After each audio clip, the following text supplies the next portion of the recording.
Hey guys, welcome to another episode of Beyond Sunday where we desire to take the conversation deeper. And on this one, and on this week, this last Sunday, Shreya and I got to team preach, amongst other things, baptism, ordination, celebration, all kinds of good stuff. I'm excited in this conversation to go beyond Sunday of what God's been stirring our hearts. Before we do that, though, take a look at this video.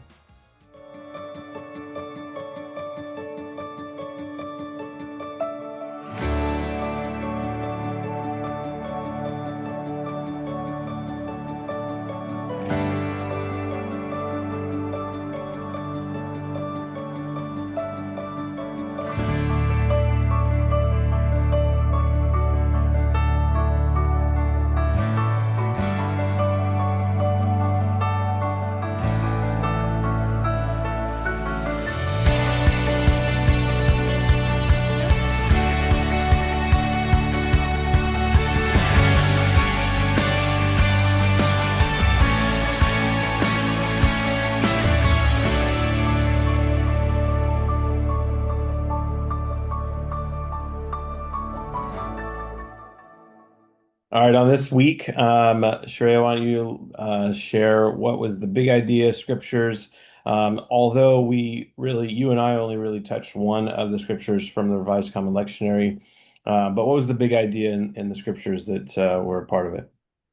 Yeah, so we're towards the end of this Enlarging the Circle series, and so this week was this idea of faithful service and what it looks like to faithfully serve. So there were a number of scriptures as there are each week, but we really just stuck to Hebrews 12, which was actually just one portion of one of the scriptures. We just took the first those first three verses of Hebrews 12. Partly just because it really pertained to kind of the other elements of the service that day. You already called out baptism and ordination, and partly because there was plenty to cover in just those three verses, it seemed like. Sure. So, Yeah. um, yeah, Yeah, but and even in the those three verses of Hebrews chapter 12, that did kind of lend itself to baptism. And the reason that we were baptizing on that day is that the two youth groups from your church and from our church that coming together on a youth event that was where it was like I want to be baptized, yes, but I also want my family, my extended family, my hmm oikos to be there and to be a part of it, which for me drew me back to Hebrews 12 of this like being surrounded by this cloud of witnesses that in that way this one who has been baptized like now she's a part of that cloud of witnesses of saying yes to Jesus and giving her heart to him. yeah, yeah. That was a really cool. It was a cool experience to be part of, but it also is just a cool, like it's evidence of just the way that God works and the goodness that He offers. To get to be there and for somebody for a teenager to call out like, hey, I want to do this important thing, but I want these people to be part of it. And that was the same thing, even getting to be there for Aaron's ordination with our teens was like, hey, I actually there's something about our teenagers seeing somebody who they now like they've gotten to know Erin over the last couple years. And so to watch her walk this out and to be part of that. And we had them we gave Erin a gift from both youth groups. And so we had the teenagers like sign a bunch of stuff and write stuff. And so it was cool to watch them actually take time, like in the middle of our youth event this last weekend, to take time out. It was like hidden in the back room. So we were like one at a time, like, go back there and fill this out for Erin. And we had like a picture of the youth groups and whatever. But to watch them actually like want to take time to write something and to say something and to congratulate. And then even in the prayer time for her ordination, because I think you had invited up like her family and I think you said anybody who wants to. But when I opened my eyes after I prayed, I looked around and there was all these teenagers up there. And so it just was a cool, just a really cool expression of the body, but also a cool expression of like what God has offered and what exists beyond what you and I could ever have Yeah, planned or orchestrated. for sure. I don't plan that well. But the one thing that not one thing while we're team preaching, I was sharing that the verse one like really drew me, like it's actionable, or it draws me forward to move to do, and you're like, yeah, that's great, but for me it sits there like, oh, okay, how do I do that? I didn't say it that way. That's rude. How did you say it? Should we? I can put a clip in here of. I'm sure that I was like, that sounds so smart and wise, and I want to offer something as Is that how well. you think it came across? Yeah. How Yeah. delightful of you. No, no, actually, what I think I said was that tracks because we talk about this often, but my brain tends to go application always, whether we're preparing a sermon or if somebody's talking, I want to know like, okay, what's the thing I'm supposed to the doing piece of this. And so as you were talking about verse one, Yeah, I'm like, let's um, just throw off the sin that easily entangles us. Let's run with perseverance the race marked out for us. Let's just do those things. You're like, that's great, but how are you going to do that? yeah, that sounds super great, but like I don't know if have you ever tried that? Because like How do you uh do it? Like, just you run really well? yeah, okay, just leave that there. Okay. Um and so then that for me was the second verse because it starts out with the like we do this by and I'm like, "Ooh, tell me more." We do this by what? And that's the thing actually, like I know we're not even to Kairos yet, but the keeping our eyes on Jesus piece, that's the thing that stuck out for me on Sunday. And it's the thing that even throughout this week, that reminder, this is it sounds so simplistic, but whether it is like, hey, I'm trying to set down the weight or not get tripped up, or I'm trying to like not grow weary. The end of verse three talks about don't not being weary and giving up, and whatever the thing is, or even if it's just like, man, I could use a little joy, which also shows up in Yeah, it verse two, does. I think. Two. It's there in two. Yeah. So all of those things, whatever the thing is, it's like, hey, actually the answer is like just keep your eyes on Jesus. Like duh. But that piece, yeah, that sticks for me. Like because that's also something that's like, okay, that's actually not that hard. I mean, it is hard. It's hard and it's it's that simple, easy thing, right? So it's easy to get distracted and to forget to do that. But actually all he's asking us to do is like just keep your focus on me. You're gonna be okay. So there's something in that that's like very okay, I can if nothing else, I can just keep looking at Jesus. Yeah, because in the other scriptures we didn't read, there is a tie-in to when we aren't fixing our eyes on Jesus, when we don't have our gaze set upon him, when we get distracted with other things, or we get off course and we start doing things that look foreign to the kingdom of God. In fact, God even calls it out in scriptures like Psalms, scriptures like Isaiah, that are in this groupings of scripture of like you missed the mark. You were focused on something else, and what ended up taking place was injustice. What ended up Hmm. taking place was sin. What ended up taking place was the brokenness that you've just ushered in because you missed the mark and you got your eyes off of me. Yeah, well, and I think I guess that's the thing is like missing the mark, sin or whatever. Actually, anytime that I'm not just doing what God's calling me to do or inviting me to do, anytime that my focus and my gaze has shifted, the things I'm like the literal things I'm actually doing, they might still be good things that like things that we would consider good, or even things that may look like kingdom on the surface level, right? Because that's what we saw the Pharisees do over and over again. Like they know how to follow laws like nobody's business, but they miss the heart. And so that piece, I guess that's what even with like the ordination at tie in there for me was like there's any number of good things that I could take care of in front of me. There's any number of injustices in the world around me. So there's this tendency to either like, I'm so overwhelmed, I'm just going to do nothing because there's so much brokenness around me.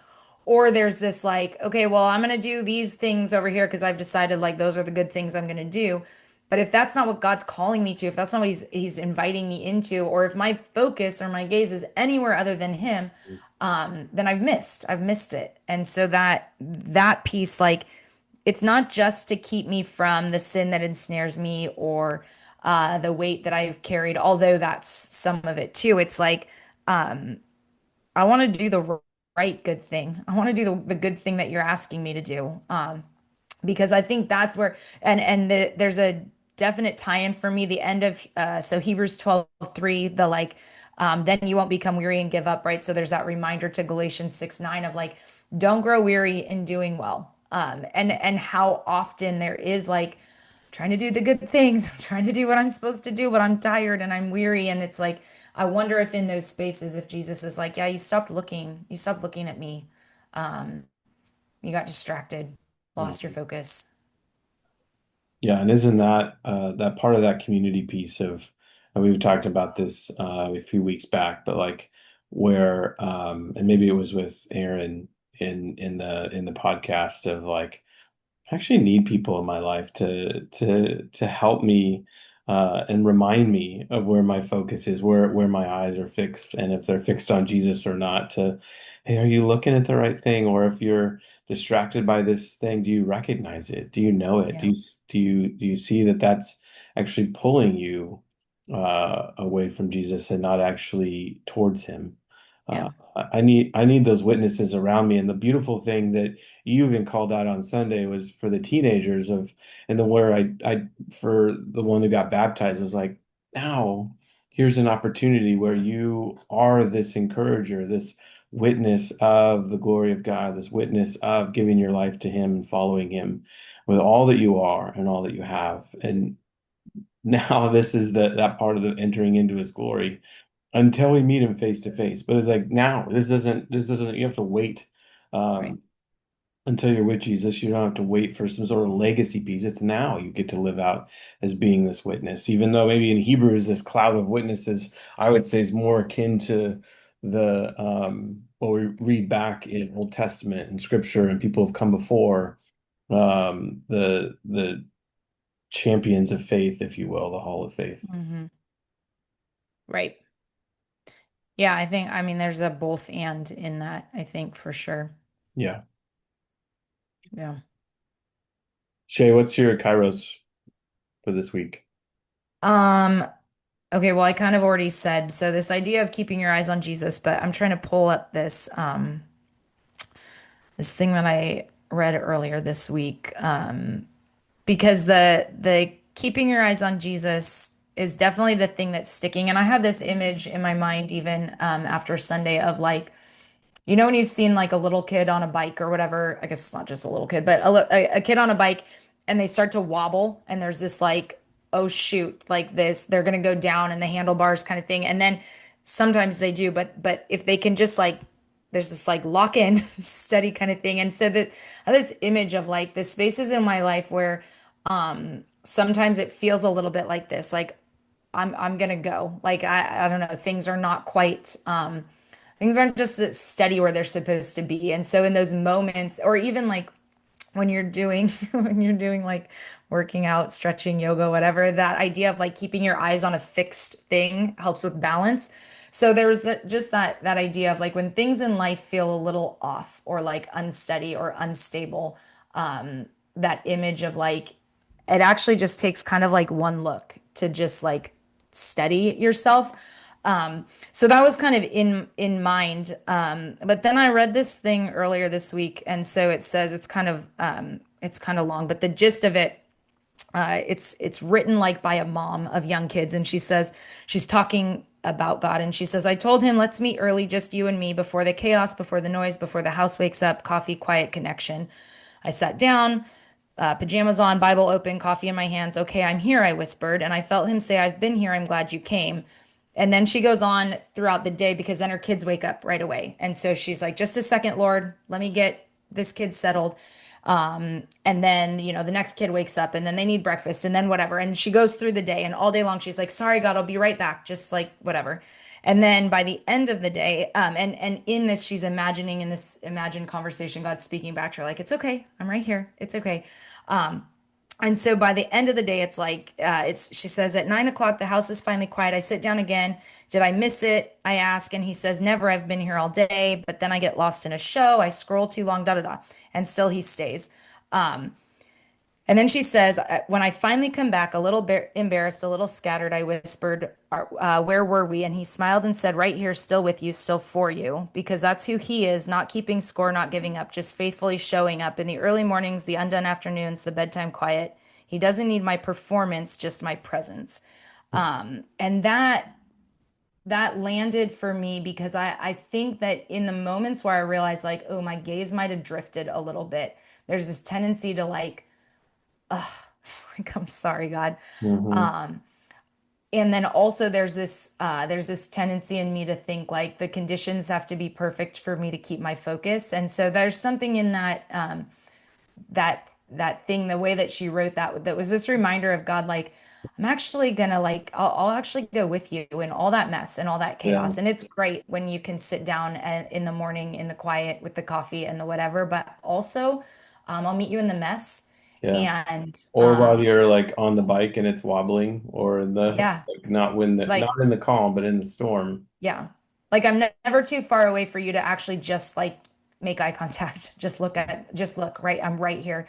Um, and then also that image of like when you do, um, I'm not I'm not mad. I'm Hmm. not mad that your gaze drifted. I'm just waiting. I'm just waiting here. Like if you just look, I'm right here. Yeah. So I think the thing for me that's sitting actually this week is just what that reminder of who God is. So there's the piece for me of like, yeah, I keep my eyes on Jesus, but there's more than that. I think there's this reminder of like, that's the God. That's the God